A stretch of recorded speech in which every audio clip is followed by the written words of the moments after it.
Salut, salut les potos. Salut.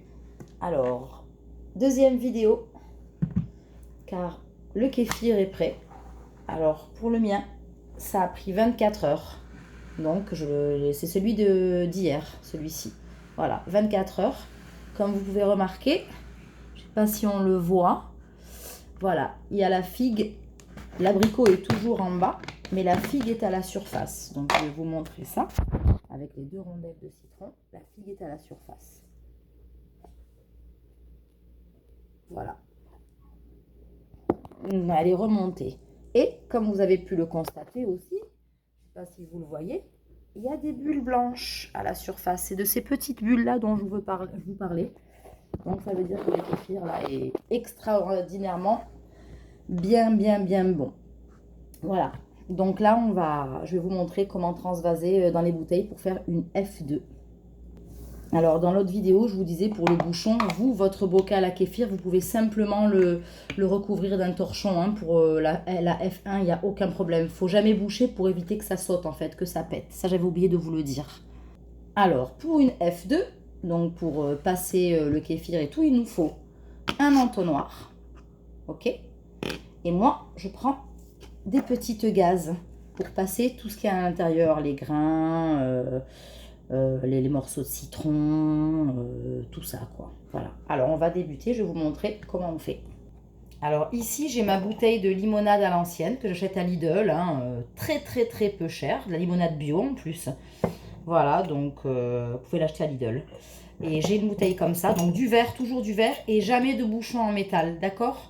Voilà, le mieux c'est ça, ce sont les bouteilles limonade à l'ancienne ou les bouteilles de bière. Voilà, mais jamais de bouchon en métal. Donc, vous mettez votre petit entonnoir. On ne voit pas bien, hein, mais je vais essayer de faire au mieux. Et là, vous mettez les gaz dans l'entonnoir. Quand ceci est fait, on prend notre gros récipient avec le kéfir dedans et on passe.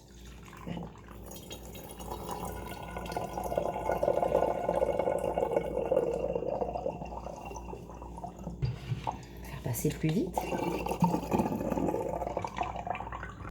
Voilà, première bouteille remplie. On la réserve, on la met de côté.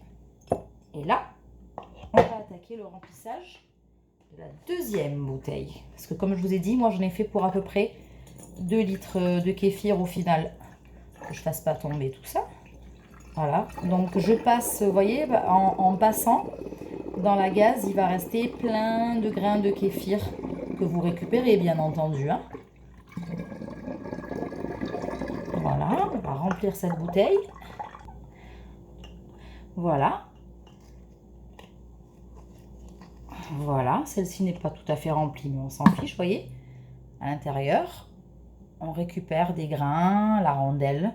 Alors, sachez que tout ce qui est rondelle de citron, figue qui a donc macéré dans le kéfir, beaucoup de gens les gardent pour par la suite en faire des confitures. Donc moi j'en ai congelé des kilotonnes et je ne sais pas si je vais le faire réellement parce que je ne sais pas si j'aime trop le fait que le kéfir est rendu tout ses bienfaits. Enfin je sais pas.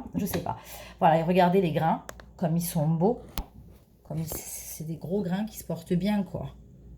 Voilà. Tu vois, ils sont magnifiques. Voilà, donc ça, c'est fait. Une chose aussi, c'est quand vous avez fait votre F1, vous verrez, à la fin, regardez le kéfir, il se multiplie. Donc, vous en aurez toujours plus après une F1. Voilà. Après, je vous montrerai quoi faire de ce kéfir restant. Pour l'instant, je vous montre comment faire une F2 dans ces bouteilles. Pour avoir une F2 super, un kéfir hyper pétillant, le secret, c'est l'ajout de fruits dans la F2. Donc, on va faire ça. Moi, je rajoute des petites framboises surgelées, du gingembre et parfois des morceaux de pommes. On va faire ça. Alors, je viens de le goûter. Il est à peine pétillant. Mais après la F2, je vais vous montrer ce que ça donne. Voilà. Alors, si vous voulez un pétillant de malade dans votre kéfir, il faut impérativement un ajout de fruits.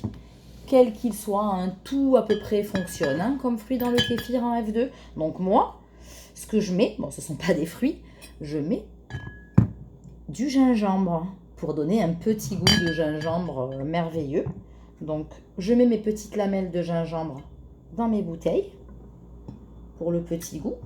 Voilà, je vais me faire une petite boisson au gingembre cette fois. Ça risque d'être pas mal. Voilà.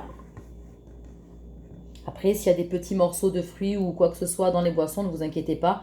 Une fois que ça a bien fait sa F2, ça se boit tout seul. Je mets des petits morceaux de pommes. Là, des pommes.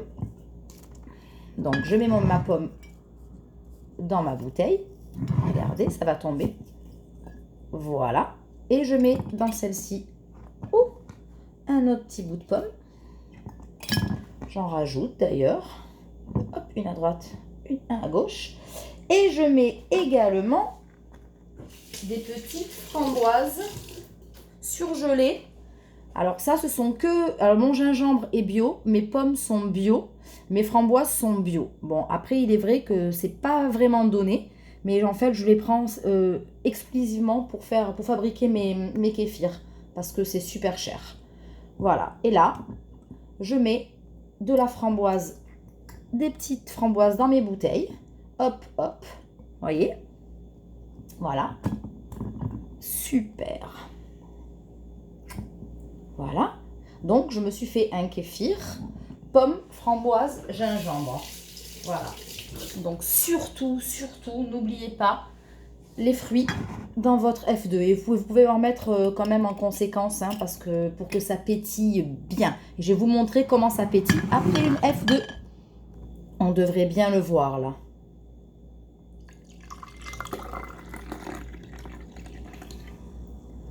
Voilà.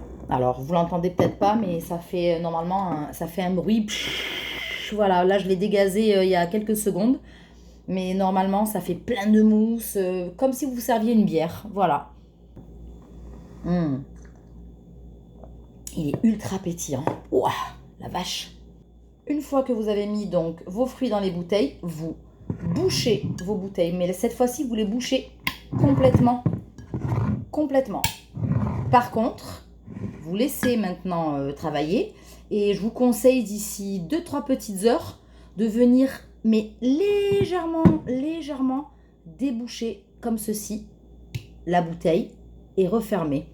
Et ça, si vous pouvez le faire aussi avant de vous coucher cette nuit, déboucher pour dégazer en fait. Et refermer pour éviter que quand vous ouvriez les bouteilles demain, que de repeindre votre cuisine ou votre appartement, quoi. Voilà. Et sachez que la F1 doit être aussi longue que la F2, pardon, doit être aussi longue que la F1. Si votre F1 a duré 24 heures, votre F2 doit durer 24 heures. Bon, après, je vous avouerai que là, elles sont prêtes. Il est 14h30. À 17h30, ce sera quand même un peu déjà gazeux, donc j'en boirai déjà vers 17h30. Voilà. Pour ce qui est des grains de kéfir qu'on a passés, alors ça, bien entendu, vous mettez ça dans un récipient en verre. Pas de couvercle en fer non plus, là, plastique, liège, ce que vous voulez, dans un récipient en verre avec un petit peu, avec de l'eau donc, et du sucre que vous mettez au frigo si vous ne voulez pas vous en resservir. Voilà. Maintenant, si vous voulez refaire partir un autre kéfir, vous le laissez là-dedans et vous continuez. Vous pouvez même récupérer votre rondelle de citron parce qu'elle fonctionnera toujours, la remettre dans votre deuxième fournée. Mais là, je vais vous montrer comment faire pour le stocker. Voilà, moi j'ai ce genre de petites choses.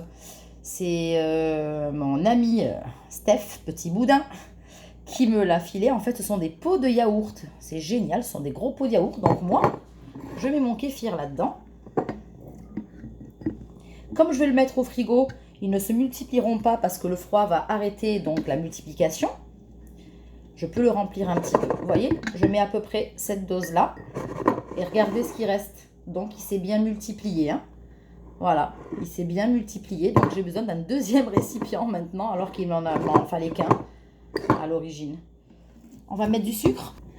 Alors là, le sucre, il s'agit de 2-3 petites cuillères à café. Voilà, du sucre, de l'eau, du robinet. Moi, je mets de l'eau du robinet sans problème pour la conservation.